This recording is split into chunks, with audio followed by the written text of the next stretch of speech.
Breaking news చూస్తున్నారు. కామారెడ్డి జిల్లాలో దారుణం చోటు చేసుకుంది. ప్రియుడి మోజులో పడి భార్య తన భర్తను హత్య చేయించడానికి ప్లాన్ చేసింది.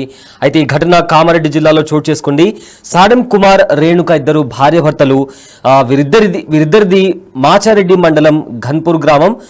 అదేవిధంగా సిరిసిల్ల జిల్లా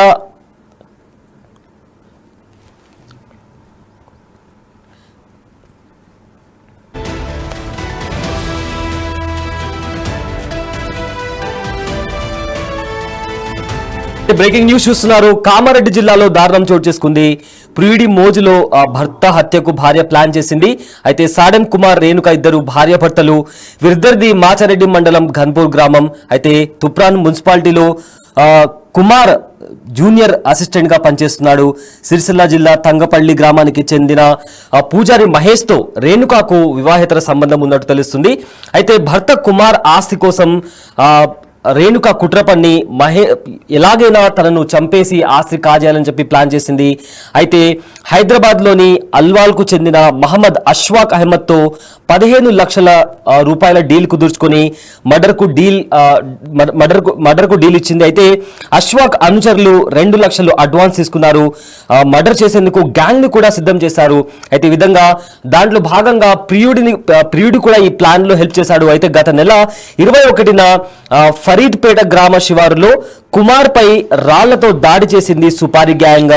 ఎందుకు కొడుతున్నారని అడ్డుకున్న స్థానికులను కూడా భయపెట్టి వాళ్ళను అక్కడి నుంచి పంపించే ప్రయత్నం చేశారు. అయితే కుమార్ పై దాడి జరిగిన సంఘటనలో మాచారెడ్డి పోలీస్ స్టేషన్ లో కంప్లైంట్ కూడా ఫైల్ చేశారు. అయితే దీనికి సంబంధించిన ఇన్వెస్టిగేషన్ కూడా జరుగుతుంది. అయితే ఇన్వెస్టిగేషన్ లో భాగంగా ఈ ఘటనకు సంబంధించిన సంచలనమైన నిజాలు బయటకు వస్తున్నాయి.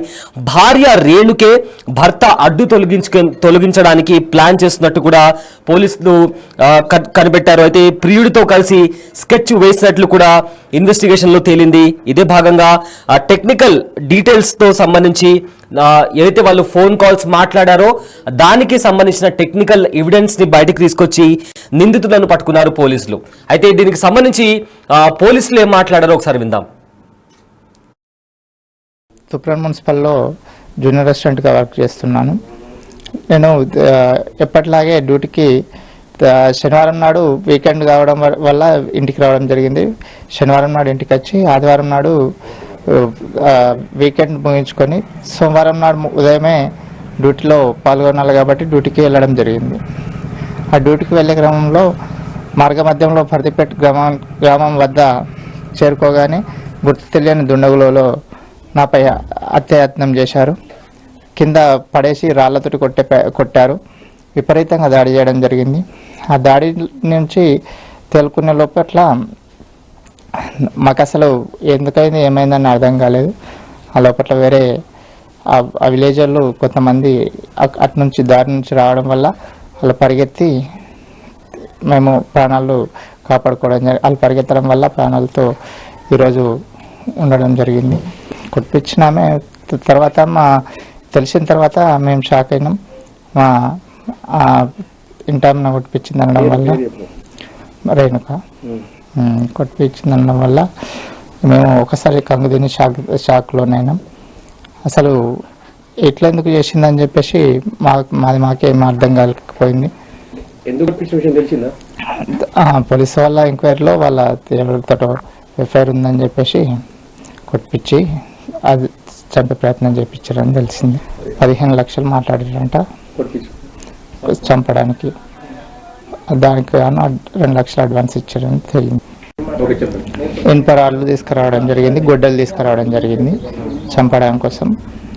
నా పైన ఒక 50 లక్షల పాలసీ ఒక 3 నెలల క్రితం ఏదో చెప్పించారు. ఇది నా పైన కుట్ర జరుగుతుంది అనేది నాకు ఇది కుట్ర బయటపడ్డ తర్వాత అర్థమైంది. ఎప్పుడు ఎలాంటి డౌట్ అయితే రాలేదు, కానీ ఇది విషయం తెలిసినప్పుడు మాత్రం చాలా కంగు తిన్నాం. ఒకసారి అక్కడ లలిత్ దేవి చారిటబుల్ ట్రస్ట్ అనేది ఒకటి ప్రారంభించారు. ఆ చారిటబుల్ ట్రస్ట్లో మేము ఉద్యోగం కోసం అని పోయింది. అప్పుడు పరిచయం అయినట్టుంది. వాళ్ళ అమ్మ నాన్న వాళ్ళు పిలిచిండ్రు.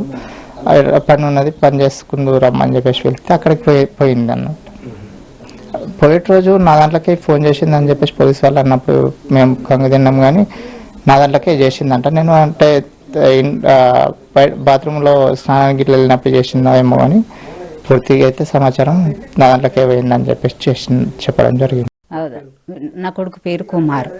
మేము సాడెం, మాచిరెడ్డి మండలం, గన్పూర్. నా కొడుకు ఇది సుంకరతనంలా కొన్న ఆ డ్యూటీ. నేను డ్యూటీ కొంటే ఆయన ఉండంగానే అందరినీ ఎక్కడోళ్ళని అక్కడ అది చేసిండు. తూపురంలో పడ్డది డ్యూటీ, తూపురంలోకి పోయిండు. రోజు శనివారం పొద్దుకు వస్తుండే, ఆదివారం నాడు ఉంటుండే, సోమవారం నాడు మబ్బులు లేచిపోతుండే, వారానికి ఒకసారి అత్తుండే గంతే. నా కోడలు నాతోటి మంచిగానే ప్రవర్తించింది, రేణుక మంచిగానే ప్రవర్తించింది. ఎప్పుడు కూడా అది ఇట్లా కయ్యం పెట్టుకున్నట్టు నేను కయ్యం పెట్టుకోలే, ఆమె నాతోటి కయ్యం పెట్టుకోలే. వాళ్ళు కూడా మంచిగానే మామూలుగానే ఉన్నారు. మరి వాళ్ళు కయ్యం పెట్టుకుంటే నేనేం ఊకోకపోతుంటే మామూలుగానే మంచిగానే మెదిలినట్టు మంచిగానే ఉన్నట్టు మంచిగా నటించింది కానీ మాకు ఇంతవరకు దాకా అవుతుందని తెలియలేదు. వాళ్ళ పోలీసుల దారిని మాకు తెలిసింది. ఏమని తెలిసిందంటే ఈయన ఫోన్ కొంచెం పోయి చేసింది దానికి అని చెప్పిర్రు వాళ్ళు. ఆనికి ఆ చంపేటోనికి చంపించటోనికి ఈయన ఫోన్లకే వేయింది ఫోన్ అని ఏసఐ వచ్చి చెప్పేదాకా మాకు తెలియదు. అప్పుడు ఆడోళ్ళ మాడ పడిపోయినాం, ఇది గింతనంగా నష్టకథలు చేసిందని అప్పుడు మేము అనుకున్నాం. మాకు ఇది అంతా గిట్ల చేస్తుందని ఎరకలేదు అయ్యా. మేము బయట పడద్దని అనుకున్నాము, ఎట్లా బతకాలో గట్లా బతకాలి అనుకున్నాం. కానీ మమ్మల్ని ఇగో ఇంతవరకు దాకా తెచ్చింది. లేకుంటే నా కొడుకు ఇక వాళ్ళకు ఏ శిక్ష అంటే ఆ శిక్ష ఇంకో వాళ్ళకి ఇట్లా జరగద్దు, ఇంకో వాళ్ళ అది కావద్దు. ఇన్సిడెంట్ సంబంధించి విక్టిమ్ గాయాలు ఉన్నప్పుడు ఇన్ఫర్మేషన్ రావడంతో ఇమీడియట్గా తన హాస్పిటల్ షిఫ్ట్ చేస్తే తను ఇప్పుడు హాస్పిటల్లో ట్రీట్మెంట్ ఉన్నారు. వివరాలకు వెళ్తే ఆ హస్బెండ్ ఆ రోజు పొద్దున 6 గంటల అతను జూనియర్ అసిస్టెంట్గా పనిచేస్తూ ఉన్నాడు మెదక్ జిల్లాలో మున్సిపల్ డిపార్ట్మెంట్లో.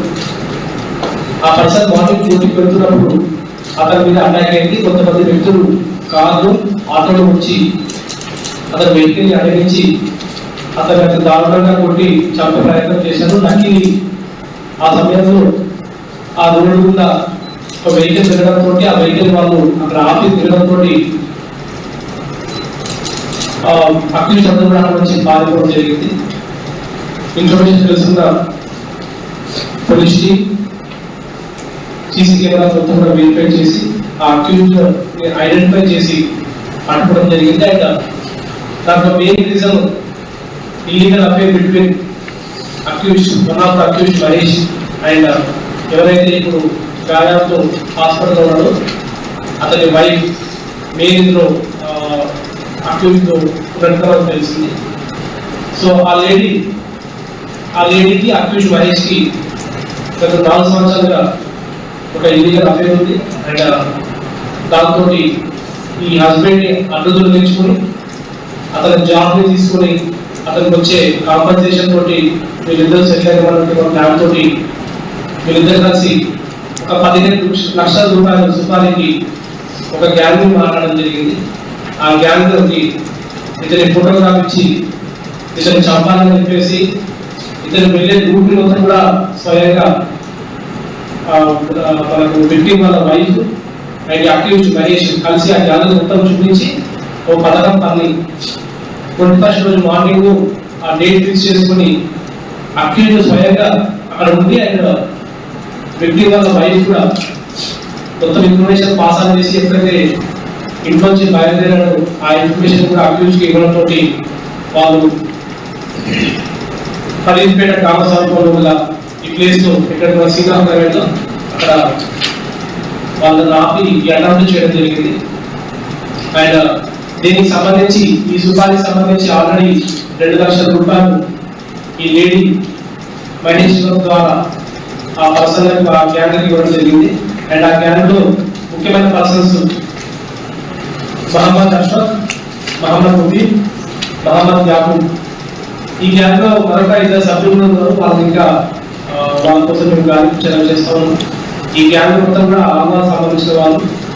అండ్ ఈ మహేష్ కూడా ఇదివరకు ఆల్వార్లో ఉంటున్నప్పుడు వాళ్ళకి పరిచయం ఏర్పడి పనికి వాళ్ళు కరెక్ట్ అని చెప్పేసి వాళ్ళకి డబ్బులు ఇచ్చి సుపారీ ఇచ్చి ఈ పని కోసం వాళ్ళని ఇక్కడ తీసుకురావడం జరిగింది.